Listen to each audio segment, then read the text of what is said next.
एक मेयर प्रत्याशी भाजपा से शैलेंद्र रावत जी भी थे। शैलेंद्र रावत मेयर प्रत्याशी हैं, चश्मा पहन के घूम रहे हैं। नगर निगम चुनाव में गड़बड़ी का आरोप, यूकेडी ने की हार की समीक्षा। वार्ड नंबर 30 से यूकेडी पूर्व पार्षद प्रत्याशी जगदीपक सिंह रावत ने बोल दी एक बहुत बड़ी बात। मतपेटी की सील खुली हुई थी, लगाए भाजपा में आरोप। मिली भगत से जीते चुनाव, कहा उसका बुरा होगा जिसने गलत करा होगा। ये कहना चाहता हूं, अगर आपने सही किया तो इसका फर्क आपके बच्चों को पड़ेगा, अगर आपने सही नहीं किया तो इसका फर्क भी आपके बच्चों को पड़ेगा। ये मैं खुद अपने मुंह से बयान देना चाह रहा हूं कि अगर मैं गलत बोल रहा हूं तो मेरे परिवार को फर्क पड़ेगा। लेकिन सर देखिए, देश और दुनिया की खबरों के साथ कोटद्वार की खबर भी पाएं, बस आप देखते रहें सुदर्शन चक्र लाइव, खबर जो हम बनाए। आप लोगों से यार बिल्कुल जो है भाजपा के आगे कोई चुनाव न लड़े। भाजपा को कहें आप चुनाव खुद लड़ें और खुद विजय हासिल हो और एक कोटद्वार के भविष्य को सुधारें। नमस्कार दोस्तों, सुदर्शन चक्र लाइव में एक बार फिर से आप लोगों का बहुत बहुत स्वागत है। और हम बात करें इस समय जो बीते दिनों में जो कोटद्वार नगर निगम में चुनाव हुए और 23 तारीख में जो मतदान हुआ और 25 में परिणाम आए। तमाम लोग इसमें विजयी हुए, तमाम दलों के, चाहे निर्दलीय हों, भारतीय जनता पार्टी हो, कांग्रेस हो, और बहुत से निर्दलीय प्रत्याशी भी इसमें जीत के आए। अगर उन्हीं प्रत्याशियों की हम बात करें तो एक पार्षद प्रत्याशी रहे उत्तराखंड क्रांति दल से श्रीमान जगदीपक सिंह रावत आज मुझसे जुड़े हुए हैं। कुछ उनके सवाल भी थे, कहीं ना कहीं संदेहात्मक। वो कुछ परिस्थितियां बता रहे हैं कि कुछ गलतियां हुई हैं शासन प्रशासन को लेकर, वो कहीं ना कहीं इन बातों को उनके ऊपर वो बोल रहे हैं। और कुछ उनकी बातें हैं जो कहीं ना कहीं सवाल निशान उठाती हैं। अगर हम बात करें तो मेरे संग इस समय सीधे जुड़ चुके हैं, क्या वो कहना चाहते हैं ये इनसे जानने की कोशिश करेंगे। मेरे संग सीधे जुड़ चुके हैं समय श्रीमान जगदीपक सिंह रावत। सर पहले तो बहुत बहुत स्वागत है सुदर्शन चक्र लाइव पर। सर सुदर्शन चक्र लाइव को मेरा प्रणाम, जय उत्तराखंड। मैं उत्तराखंड क्रांति दल से वार्ड नंबर 30 नंदपुर गोरखपुर कोटला मावाकोट से पार्षद उम्मीदवार था। 81, 82, 83 मेरा बूथ था। 23 तारीख को जब मतदान हुआ था बैलेट पेपर से, तो सभी पार्षदों ने अपना दमखम दिखाया। जनता काफ़ी भीड़ थी, जनता आई। करीब 12-1 बजे तक मतदान चलता रहा। मतदान चलते सभी पार्षदों ने अपना जो भी है खर्चा किया, समय निकाला और उम्मीदवारों के साथ अपना दमखम दिखाया। ये तो हर एक ही करता है। जो भी हमारे 40 वार्ड में मतदान है, सभी मेरे ख्याल से सभी उम्मीदवार अपना मतदान दिखाते हैं। इसी तरह वार्ड नंबर 81, 82, 83 बूथ में मतदान हुआ। लेकिन मेरा मानना ये है कि जब भी कोई भी मतदान होता है तो उम्मीदवार जो है मतदान पेटी जैसे शील्ड होती है, मतदान पेटी जब शील्ड हो गई कंट्रोल रूम तक पहुंचती है तो मतदाता जो है कंट्रोल रूम तक अपनी पेटियों को ले जाता है। कंट्रोल रूम में वहां पे जाके रूम का निरीक्षण करता है। रूम का निरीक्षण करते ही अपना धैर्य को एक तरफ से बरकरार रखता है कि कंट्रोल रूम ठीक है। और उसके बाद वहाँ पर अपना 25 तारीख को जो मतदान पेटियों ने खुलना था वहाँ पर जाके तो मतदान पेटी को खुलते खुलते वहाँ अपना ड्यूटी बढ़ाएं, वहाँ पर रहें जो भी है। तो ये प्रशासन ने नहीं आने दिया, उम्मीदवारों को प्रशासन ने वहाँ पर नहीं आने दिया, किसी को भी नहीं आने दिया, गेट के अंदर नहीं आने दिया।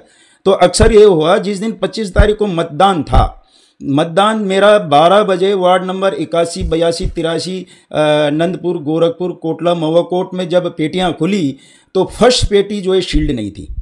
और उस पेटी में जब शील्ड नहीं थी, जितने भी वहाँ पे एसडीएम हैं और अपना मतदान के कर्मचारी हैं और सूचना आयोग के सभी थे वहाँ पर, तो यही सवाल हुआ कि भाई ये पेटी जो है शील्ड क्यों नहीं है। तो सब ने वहाँ पे यही ऑब्जेक्शन किया कि मतदान पेटी कंट्रोल रूम से लाते लाते उसका शील्ड टूट गया है। लेकिन ऐसा नहीं था। 2 घंटे तक जो है वहाँ पे बीएलओ जो भी थे, मतदान पत्र को देखने वाले थे, पेटी को खोलने वाले थे, किसी ने मतदान पेटी पे हाथ नहीं लगाया। अगर मैं झूठ बोल रहा हूँ तो उसमें 7 के 7 प्रत्याशी वहीं पे थे। मवाकोट नंदपुर गोरखपुर कोटला से 7 प्रत्याशी थे, सब वहीं पे थे। जो प्रत्याशी जीता है वो भी वहीं था। तो जब वहाँ पर ये बात हुई तो मैंने खुद मना किया कि भाई शील्ड कैसे टूट गया है। काफ़ी देर तक 2 घंटे तक जब वो पेटी नहीं खुली तो सब ने ये बोला कि सर आप इस पे जोर मत करो, ये शील्ड जो है कंट्रोल रूम से लाते लाते टूट गया। तो सभी ने उसमें एक तरफ से एग्री या उसमें एक तरफ से संशोधन किया कि चलो खोल दो पेटी को। जब पेटी मतदान टेबल के ऊपर पलटी किया गया है तो उसमें भाजपा का प्रत्याशी फूल कमल सीधा जो है 500 वोट से आगे हो गया। जब वो 500 वोट से वो आगे हो गया तो एक पेटी में 750-800 का मतदान था। अब आप ही बताइए कि ये कैसे हुआ। एक तो सील टूटा हुआ था, दूसरे में फूल सबसे आगे 500 एक तरफ से 500 मतदान उसके आगे हुए। तो ये आप लोग बताइए ये संभव है या असंभव है। इसके बाद हर एक पेटी पे लीड दिया गया। हर एक पेटी जब खुली 200 वोट का लीड कमल की तरफ गया है। या तो कोटद्वार के अंदर मतदान नहीं होना चाहिए, सीधा जो है भाजपा को ही विजय हासिल देना चाहिए जनता को। और मैं जनता पूरे कोटद्वार की जनता से आह्वान करता हूँ, अपने बुजुर्गों भाइयों बहनों नौजवान से कहना चाहता हूँ कि ये जो कार्य हुआ ये सही हुआ या गलत हुआ। जबकि वहाँ पे पूरा जो है एसडीएम वहाँ पे मतदान केंद्र के सभी सुरक्षाकर्मी वहाँ पे पुलिस वहाँ पे सब वहाँ पे लगे हुए थे। लेकिन जब पेटी पे शील्ड नहीं था और पेटी खोली गई तो सीधा कमल का फूल वाला 500 वोट आगे हो गया। अब एक हम 7 प्रत्याशी वहाँ पे मेहनत कर रहे हैं। क्या किया हमने उस मेहनत करके, क्या हमारे दिल में गुजरी होगी, क्या हमने सोचा होगा। तो मैं कोटद्वार की जनता से आह्वान करना चाहता हूँ कि ये जो आगे कोई भी चुनाव होता है तो ये सीधा भाजपा को ही दें कि आप ही लड़ो और आप ही संघर्ष करो और आप ही विजय हासिल करो। कोटद्वार तो इन लोगों ने खंडर बना दिया है। दूसरे में मतदान जब पेटी खुलती उनके ये हालत है। अब इस हालतों में हम लोग क्या कर सकते हैं जब पूरा प्रशासन वहाँ झुका हुआ है और सारे प्रशासन के नियम कानून है। एक मेयर प्रत्याशी भाजपा से शैलेंद्र रावत जी भी थे। शैलेंद्र रावत मेयर प्रत्याशी हैं, चश्मा पहन के घूम रहे हैं वहाँ पर। और चश्मा पहन के घूम रहे हैं, एसडीएम उसके साथ घूम रहा है। एसडीएम से क्या वार्तालाप हो रही वो खुद जाने। बाकी प्रत्याशियों को गेट में उसका प्रत्येक अंग को चेक किया गया है, वहाँ चेक करके बाकी प्रत्याशियों को वहाँ भेजा गया है। लेकिन शैलेंद्र रावत का कोई चेकिंग नहीं चल रहा है, कोई कुछ नहीं चल रहा है। उल्टा वो एसडीएम से बात कर रहा है, मतदान पेटियों को खोला जा रहा है और अपने फूल वाले को जिताया जा रहा है। तो आपने इस चीज़ के जो हमारा मतदान हुआ इस बार नगर निगम का, वो नगर निगम में आप लोगों ने सोचना ये मतदान सही हुआ गलत हुआ, आगे हमने क्या करना है। हमें आगे मैं तो यही कहूँगा आप लोगों से कि आप बिल्कुल जो है भाजपा के आगे कोई चुनाव न लड़े। भाजपा को कहें आप चुनाव खुद लड़ें और खुद विजय हासिल हो और एक कोटद्वार का भविष्य को सुधारें।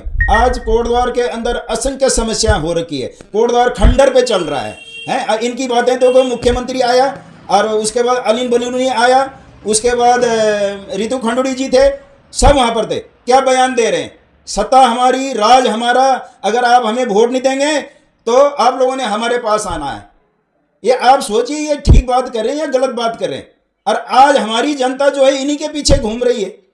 300 रुपया 400 रुपया इनको तनख्वाह मिल रही, चलो उनका तो अपना रोजगार है क्योंकि उनके पास कोई पैसा कहीं से आने का साधन नहीं है। तो इनके पीछे जब पैसा मिल रहा था पैसे के लिए तो सब लोग जाते ही हैं।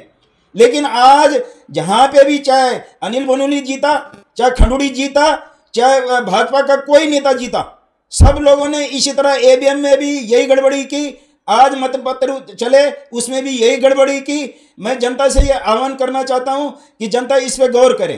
आज मैं आवाज़ उठा रहा हूँ, आज अगर आप मेरा कोटद्वार की जनता बुजुर्गों भाइयों बहनों जवानों आप मेरा साथ नहीं देंगे तो इसी तरह कोटद्वार में चलता रहेगा। ये गढ़वाल है, गढ़वाल में कोई अन्याय नहीं होता है और भगवान के प्रति आस्था होता है। लेकिन इन लोगों ने इतनी अपनी दादागिरी दिखा दी है जो कि आज कोटद्वार की जनता को उठना मुश्किल हो रखा है।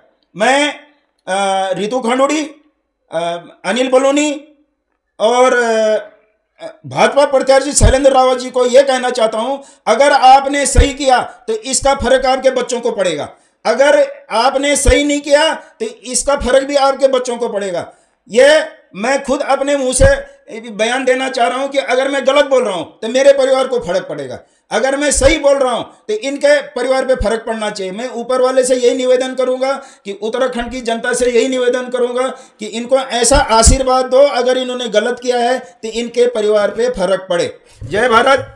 लेकिन सर देखिए, राजनीतिक लड़ाइयाँ हैं, कहीं ना कहीं परिवार को बीच में लाना कहीं ना कहीं एक गलत बात होगी। इस तरह से मैसेज गलत जाएगा। मतलब क्या आपके मन में क्या घाव बड़ा गहरा है? देखिए, मैं परिवार की बातें इसलिए कर रहा हूँ, मैं अपने आप को भी इन्वॉल्व कर रहा हूँ कि अगर मैं गलत बोल रहा हूँ तो मेरे परिवार पे फर्क पड़ेगा। अगर इन्होंने ये काम किया तो इनके परिवार पे फर्क पड़ना चाहिए। बाकी केंद्र में मोदी है और मोदी के राज में ऐसा हो रहा है नीचे पूरा, चाहे ईवीएम से हो रहा है, चाहे बैलेट पेपर से हो रहा है, ये सब गद्दारी कर रहे हैं और अपनी दादागिरी दिखा रहे हैं। देखिए दोस्तों, देखिए सुदर्शन चक्र लाइव से आप जुड़े हुए हैं और जगदीपक सिंह रावत सिर्फ यूकेडी के प्रत्याशी नहीं थे, मैं आपको बता दूं वो पूर्व सैनिक रहे हैं, वीर सैनिक रहे हैं। ऐसे में एक सैनिक, पूर्व सैनिक के मुंह से इस तरह से बातें निकलना, इसका मतलब कहीं ना कहीं समाज में, लोकतंत्र में एक सवाल निशान उठता है कि जो मतपत्र था वो मतपेटी में चला गया, लेकिन मतपेटी जो है वो कंट्रोल रूम से विदाउट सील्ड थी, सील्ड खुली हुई थी। अब सील्ड खुली हुई थी या टूटी हुई थी, ये तो एक बहुत बड़ा विषय होगा, जांच का विषय होगा। वो लगातार कह रहे हैं कि जब हम वहाँ पर अंदर मतगणना स्थल पे थे तो जब उनके सामने पेटी आई तो वो उसकी सील्ड टूटी हुई थी। 2 घंटे तक वो सील्ड, जो अनसील्ड पेटी थी वो उनके सामने रखी रही, उसको बिल्कुल हाथ भी नहीं लगाया गया। जब वो पेटी खोली गई तो तकरीबन जो विपक्षी, जो भारतीय जनता पार्टी के अगेंस्ट जो खड़े हुए थे, उनके सीधे 500 वोट से वो ऊपर लीड कर रहे थे। तो कहीं ना कहीं सवाल निशान तो है। और ये सर लोकतंत्र की समय समय पर हत्या तो होती रही, लेकिन अब आपने भी कहीं ना कहीं कोटद्वार में जो इस बार चुनाव हुए हैं, वो आप पहले प्रत्याशी हैं जो सीधे तौर पर कह रहे हैं कि लोकतंत्र की हत्या हुई है कहीं ना कहीं। तो मतलब ऐसा क्या है कि आपको लगा कि अब पानी जो है वो नाक से ऊपर जा रहा है?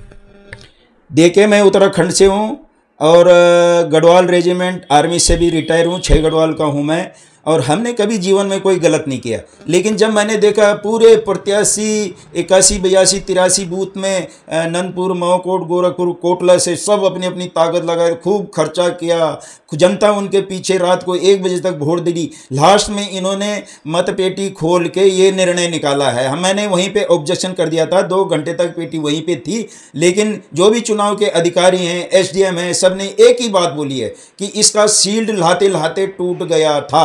ऐसा हो सकता है कभी? आप लोगों ने भी कई चुनाव देखे होंगे, कई वो देखे होंगे, लेकिन मेरा तो यही मानना है, इन्होंने आज तक भाजपा की जहाँ भी विजय हुई है, चाहे कोटद्वार नगर निगम से अभी विजय, जहाँ भी इन्होंने कैंडिडेट को कमज़ोर देखा वहीं पर पेटियाँ टूटी गई है, वहीं पेटियाँ को हर पेटी से वोट ज़्यादा डाल दिए गए हैं।